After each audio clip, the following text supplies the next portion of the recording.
Maman, comprends que si je fais ce voyage c'est uniquement pour changer notre vie. Tu t'es toujours battue pour moi, alors laisse-moi maintenant me battre pour toi, car la vie n'est pas facile du tout. Elle est parsemée d'embûches. Je te promets de revenir le plus vite possible. Tu vas trop me manquer. J'espère seulement que tu sais ce que tu es en train de faire, et que surtout tu vas prendre soin de toi-même. Maintenant prends ces bouteilles d'eau. Et la bouteille c'est pourquoi? Tu dois la boire avant de monter à bord de la pirogue pour te protéger. C'est ton oncle Achille qui me l'a donnée. D'accord maman, ne t'inquiète pas. Que Dieu te protège et te bénisse mon fils. Au revoir maman, surtout n'oublie pas que personne, je te dis bien personne ne doit savoir, pour mon voyage prends soin de toi maman, je t'aime.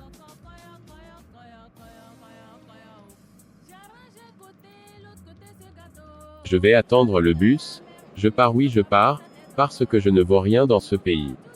Pourtant j'ai fait des efforts et des études, mais malheureusement cela ne m'a servi à rien.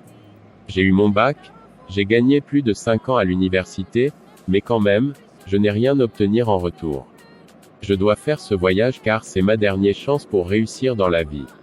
Certes c'est un voyage risqué, mais je dois quand même y faire parce qu'il est temps, pour moi de gagner ma vie. Je dois faire ce voyage, pour ma mère, pour Viviane et pour tous mes descendants. La mère est une de ces perles rares.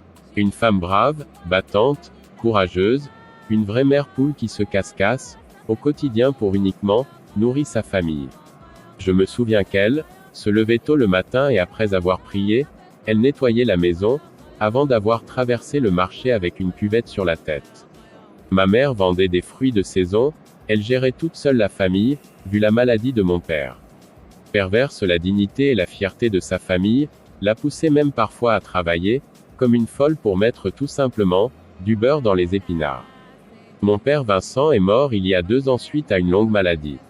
Malgré tous les efforts de ma mère, le pire est arrivé.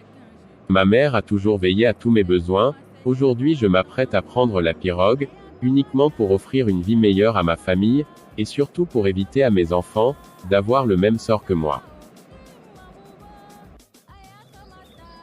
2 heures plus tard il était devant la mer, il était devant sa destinée, il était devant une foultitude de monde, prêt à s'embarquer dans une pirogue, pour changer leur vie.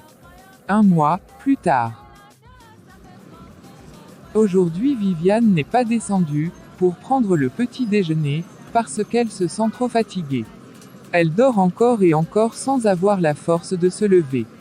Vu que son téléphone est vide, elle réussit à le prendre, alors qu'elle est à l'autre bout du lit pour le charger, quand elle entend du bruit, devant la porte de sa chambre. Léona est venue le voir à chaque fois et Mas, le grand frère de Viviane, l'importune avec « Je suis fou de toi ». Viviane Damala, lève-toi et souris, la vie est belle. C'est mieux que de te coucher, en train de te morfondre matin, midi et soir. Pour un mec les hommes sont tout pareils, ton Victor là, s'il t'aimait vraiment il n'allait pas t'abandonner. Léona, je l'aime et je suis prête à l'attendre le temps qu'il faudra, car je crois en notre amour. Les histoires d'amour. Je trouve tout ça ridicule, totalement ridicule. Maintenant tout ce que je veux c'est que tu te lèves, et tu entres dans la salle de bain, pour te débabouer le visage. Ce n'est pas une suggestion, c'est plutôt un ordre. D'accord.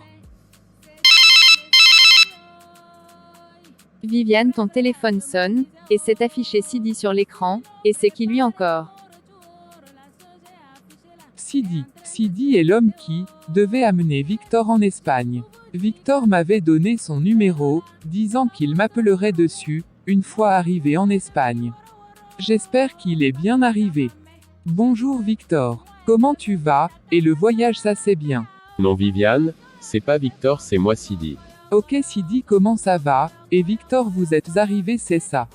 Finalement, je n'ai pas pu amener Victor, avec moi dans ma pirogue, il est parti dans celle de mon frère, j'aurais bien aimé te dire, que leur voyage a été un succès, mais non c'est tout le contraire, car la pirogue de mon frère, a échoué en mer et il n'y a pas eu de survivants.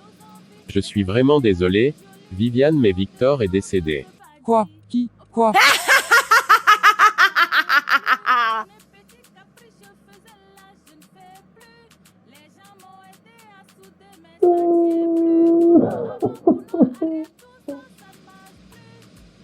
Je suis désolé, je sais que c'est difficile à croire mais c'est vrai. Viviane, mais qu'est-ce qu'il t'arrive? Cet appel a un lien avec le voyage de Victor. En une fraction de seconde, ton expression faciale a changé, et tu laisses tomber ton téléphone. Tu me fais peur, il faut que j'appelle ta mère. Oh mon Dieu, Tata Sarah, viens vite. Viviane s'est évanouie dans la chambre, et je ne sais vraiment pas quoi faire. Quoi, Viviane, comment? Allons voir ça tout de suite. Alors elle essaie de la réveiller, mais en vain puisqu'elles n'ont pas réussi. Sa mère demande à Mas d'appeler son ami médecin, qui habite à côté. Mas se précipite alors et on le voit arriver, quand 6 minutes après avec un homme, un peu plus âgé que lui. L'homme en question, vient en tenant une petite mallette, il entre alors dans la chambre, et leur demande, de sortir en refermant la porte. 30 minutes après.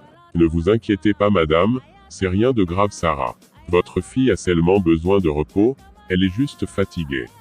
Je sais docteur qu'elle tombera d'un jour à l'autre. Ma fille ne mange pas, elle ne fait que s'enfermer, dans sa chambre, je crois que je vais bientôt craquer, avec cette jeune fille. Ce qui est sûr c'est qu'il y a un problème, avec Viviane car Viviane, est assise sur le lit, en train de pleurer avec le regard ailleurs. Je reviens tout de suite, j'ai juste besoin d'aller voir ma marmite. Viviane, je n'ai pas voulu parler devant ta mère, car je connais bien son caractère et son tempérament, mais tout indique que tu es enceinte. Il va falloir faire un test de grossesse pour confirmer cela. Une grossesse? Non mais je rêve ou quoi? Ademola Viviane Damala, tu es devenue folle ou quoi? Ademola Viviane, tu es mauvaise, tu veux m'humilier devant tout le monde, devant tous mes semblables, c'est ça. Tu es une garce, tu es une sale petite traînée, une bonne à rien. S'il te plaît Tata Sarah, calme-toi, ce n'est vraiment pas le moment. Tu es sans vergogne, ton père te foutra dehors, à la minute où il saura la vérité. Mets-toi cela dans le crâne. Bon, je vous laisse. On finira cette discussion plus tard, je ne sais pas à qui tu ressembles, mais sache que c'est pas chez moi, tu as appris ta stupidité, tu es inconsciente. Tu vas regretter le jour où tu as écarté tes jambes. Les minutes suivantes.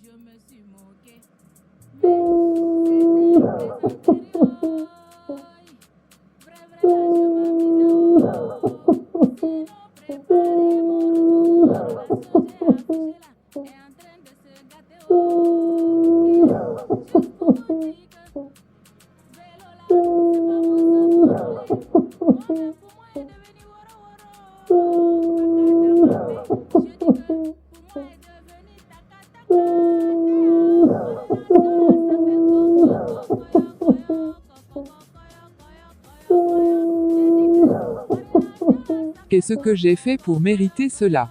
Viviane, arrête de pleurer, essaye de te calmer un peu, tout ira pour le mieux. Bon, je vais rentrer et toi essaye de te reposer un peu, d'accord, il faut dormir, à tout à l'heure ma belle, je t'aime.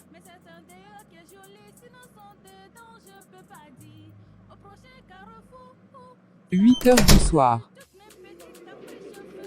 Mais où est-il?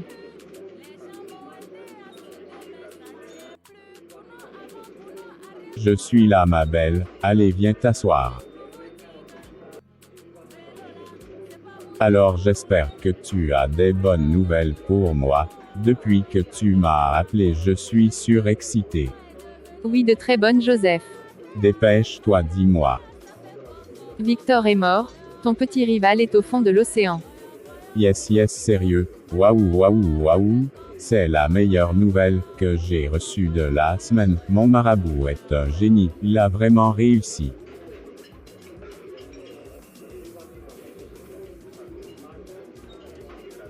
Si j'étais toi Joseph, je ne vais pas crier victoire trop vite. Car Viviane est enceinte de Victor, il est certainement mort, mais il vit en Viviane. Quoi et...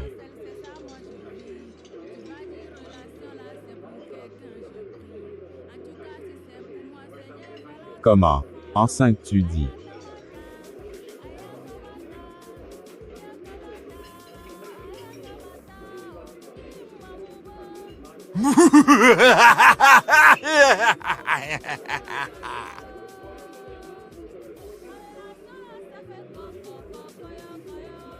Au lieu d'être un problème, cet enfant sera une bénédiction pour moi, car j'ai une excellente idée. Ah bon, vas-y, je t'écoute. T'inquiète pas, tu seras toute une fois arrivé à l'appartement. D'accord. Tant que Viviane est malheureuse, ça me suffit. Léona, tu ne m'as jamais dit les raisons qui te poussent à haïr autant la pauvre Viviane. C'est une très longue histoire, mais ne t'inquiète pas, un jour je te la rencontrerai. Pour l'instant, pour ce que je veux c'est la voir souffrir. Sinon Léona, j'ai besoin que tu m'aides, jusqu'à ce que j'épouse Viviane, tu sais bien que c'est mon plus grand désir. Oui, je le sais bien et je compte bien t'aider à y parvenir, mais à une condition. Laquelle? Tu sais bien que cela fait 2 ans, qu'on entretient une liaison secrète, et qu'on se connaît très bien. Je veux que tu me prennes, comme seconde épouse, après ton mariage avec Viviane. Qu'est-ce que tu en dis? C'est ma seule condition. Ok d'accord. Léona, comme tu veux. On ferait comme tu veux, ma reine. Voilà, c'est ça je voulais entendre. Maintenant on peut aller, j'ai envie que tu me l'amoures, comme si c'était ma dernière. Pas bon.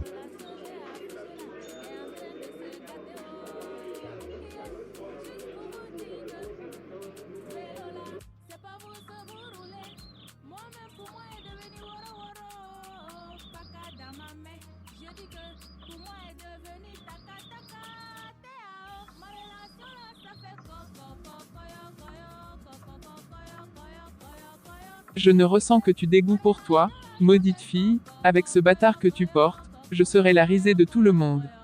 Tu es inutile, et dire que je me suis trop investir sur toi, et maintenant tu me remercies avec une grosse ventre, et dont l'auteur est un misérable, et un sans-vergogne. Bien le bonjour à vous aussi. Papa.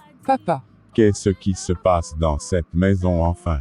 Et toi Bintou, pourquoi cries-tu comme ça? On dirait une folle. Je t'attends depuis le portail.